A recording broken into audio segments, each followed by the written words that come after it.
So hello and welcome to TLRC campus. You can see the beautiful library behind me and you can see Kalpita sitting in one of the classrooms. So I'm Anupam and I'm homeroom for grade 12 and with us is Kalpita, homeroom for grade 9 and 10. So we thought, why don't we talk today about what does homeroom actually mean? I mean, why do we call it homeroom and not a class teacher? So let's start the conversation. So Kalpita, why do you think we call it a homeroom and not a class teacher? I think there's a very interesting change of terminology here. Homeroom and class teacher. I think there are so many people who teach children so many subjects, and homeroom is, I think, best put as it's where children come home to in a classroom setting. And we all know, no matter what the age of children is, they have to come home to something, right? It has to come a full circle. So I think that's why it's called a homeroom and not a class teacher, which is a little transactional, if you ask me. So yeah, that's why homeroom. Okay. So how has been your experience of being, homeroom of grade 9 and 10? I mean, that's quite a volatile age group, isn't it? Yeah, I think all age groups are volatile. Absolutely. But and that's what makes them charming also. So the experience of being a homeroom for grade 9 and 10 has been challenging and rewarding at the same time. And I think it's been rewarding because it has been challenging uh, to listen to children about their worlds at home, inner world, and how with time and care children open up at whatever age group we're talking about. They do open up. So it's just sometimes most of homerooming uh, is about listening. Just listen to them and then responding if they ask you for suggestions, which many a times they do. Once they've had enough to speak, they are open to suggestions, or for us to weigh in the conversation. What about you, How Anupam? about, Sorry. okay. Yeah. So, yeah, you're right. Actually, it is a place for children to come back to. I think we are the adults in their life who are also a little bit more like them, and they feel more comfortable talking to us a lot of times than maybe their parents and friends also at times.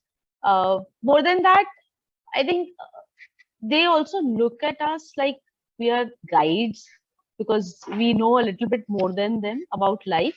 But still, but then that puts that much responsibility on our shoulders uh, to be to not be judgmental, to have a space where they feel True. accepted, right? Whatever they are thinking, uh, it's a difficult balance to maintain, right? That that probably the kid I was is thinking or doing something wrong, but you don't want them to just stop and clam up. So you want them to keep sharing.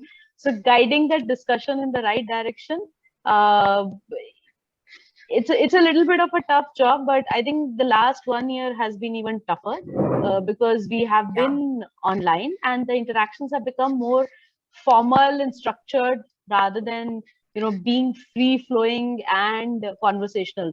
So how have you felt that shift, Kalpita, in the last 1 year? I think I'm beginning to think that all my answers are going to be two-parters. So I think one part of my response is I've so many times what happens is when the child comes to school, there's a different persona that they adopt. It's not a fake one.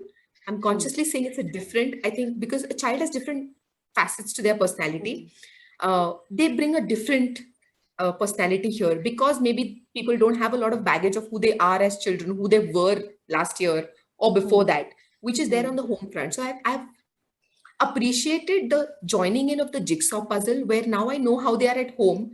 And sometimes a parent walks by piche se, or a family member walks by, or you just get to know what the home front is like, Yeah. which we never got to know when we were in school. We When they came to school earlier, we could only see as much as they were wanting to show us, like, okay, ghar mein ye hai, all those things. But now I feel like I do have slightly bit of a bigger picture, of the home front. And the other side of it is the closeness that was there on campus. Like on campus, sometimes when you're just walking from one classroom to the other, you have a child walking with you, and there's a conversation that starts from there, which has no agenda really.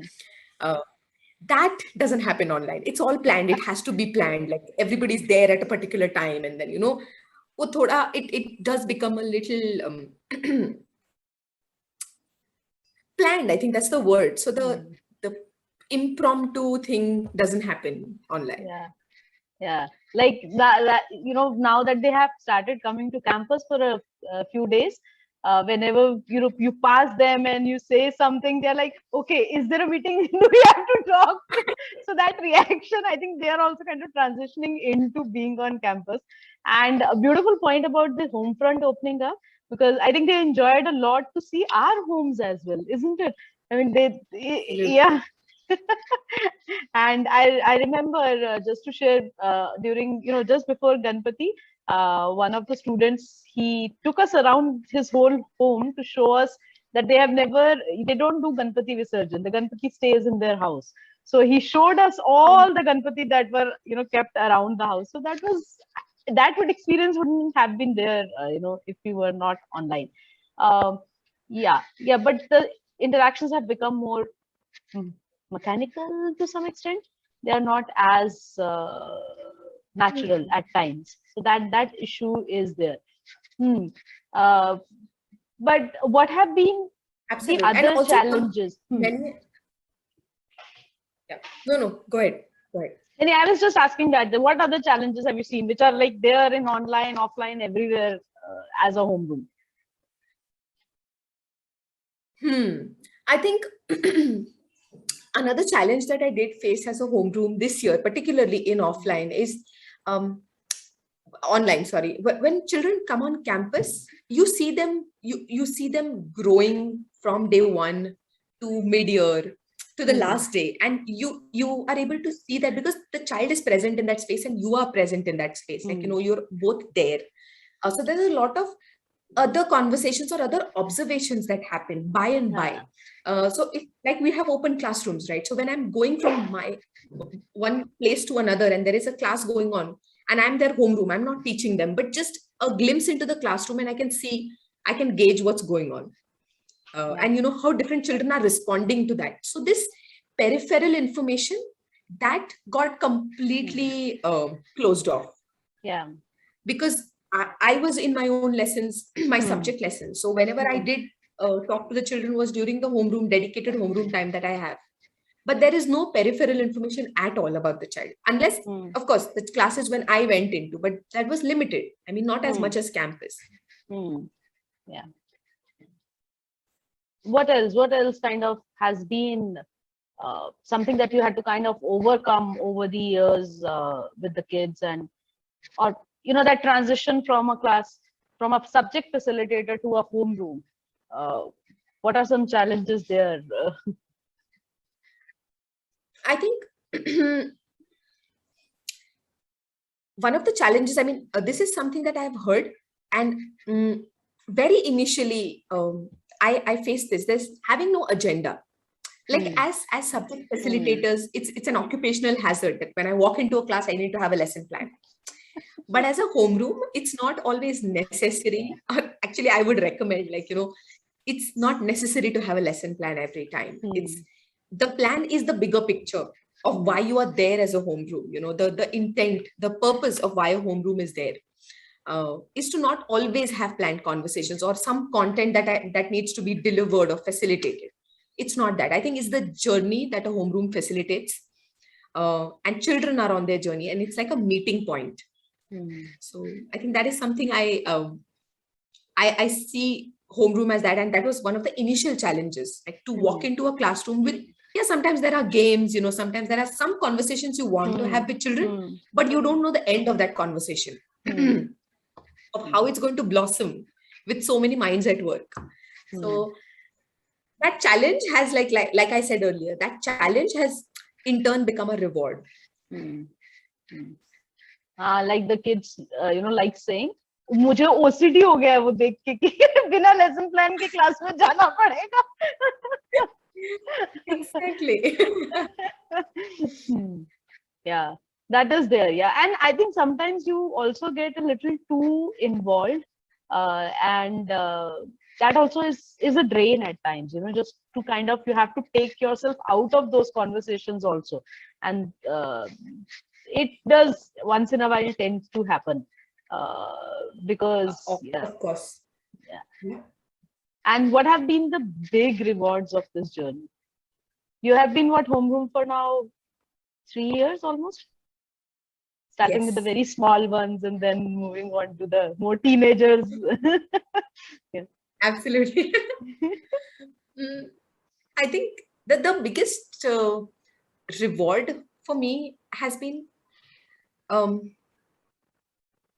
when anything, it's not just a concern or a happy thing, it's not just a celebration or a struggle.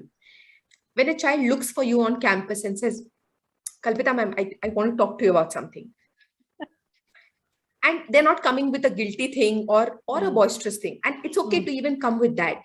But many times it's just, no, I want you to be in the loop about this. That invitation when a child gives you into their life, that is the most rewarding part, because they don't need you necessarily. They just want you to be in the loop. And that's great, because as long as that bridge is intact, I think a lot can happen. A lot can happen. So that has been the most rewarding thing. What about you? For you, what has been the most rewarding thing?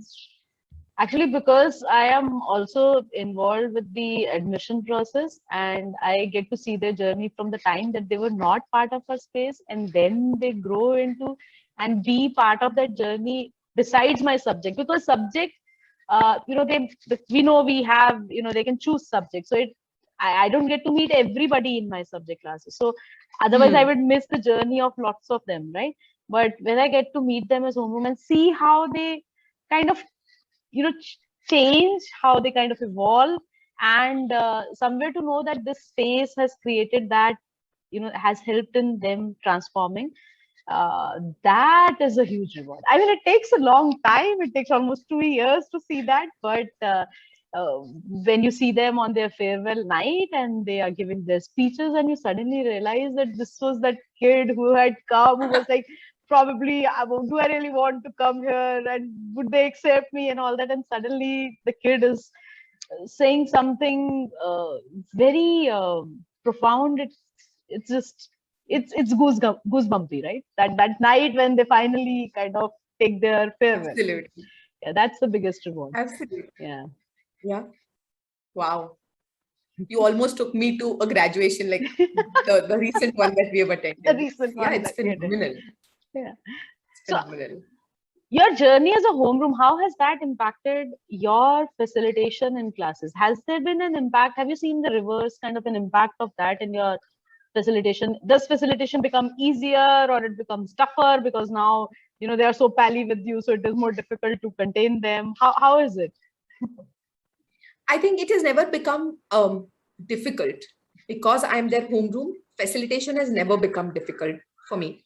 On the other hand, many a times we get wrapped up in our subject facilitation so much that we forget that every child has a backstory.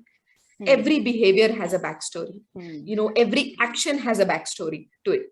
It may not be, it is not our place to judge, as you mentioned earlier, but it is our place to know about it, to be informed about it. And I think if there is anything that being a homeroom has done for me, has made me even more empathetic as a teacher. There are deadlines to meet. There is a syllabus to cover. There is a book to complete. All of that is there. But in front of me is a whole human being sitting who has as many tensions, worries, celebrations, everything as I do. And I think that has worked for children also. Me being homeroom and in an informal space with them, they look at me also not just as a subject facilitator. And I remember when I was a homeroom for 3rd and 4th graders, they could tell in the morning circle or in the homeroom time when I was not in the best of moods. and they would choose to come and give me a hug at that day. Huh. And it was, and yeah, why can't it be a mutual journey? I Huh. think, just because I'm an adult, I need to have everything under control at all times. That's a little it's superhuman to expect. But it's a good space that is created. And how are your teenage homeroom students? How do they also catch when you are not in a good mood? They do. They have different ways to express this, but they do. It's the same, right? While we are observing them, or we are, reaching out to them, they are also reaching out to us. So sometimes they do say, you don't look well today. Is everything okay? And sometimes, yes, you're not feeling well, like you're just on that cusp of, and it's great. It's like there are two people keeping in touch with each other, and not just transactional way, not just subject wise, assignment hua ki nahi, test ka kya tha, kya chal raha hai. It's beyond that. And it's great. And I think that As makes us a little bit more favorite, because we are not always behind them for assignments. That is true. That is our secret, which is not secret anymore. I reckon after this video. Absolutely. Okay, awesome talking to you, Kalpita. You want to add anything before we kind of wrap up our conversation? No, I think it's good. Thank you to you too. I think it's good to reflect on this every once in a while, and talk about. There's so many things you begin to look at with a fresh perspective, because you've spoken to somebody about it, and now they're out there. Now it's out there. Thank you for this. This is great. Thanks, Kalpita, for your time. It was awesome talking to you, and thank you. Thank you, Anupam.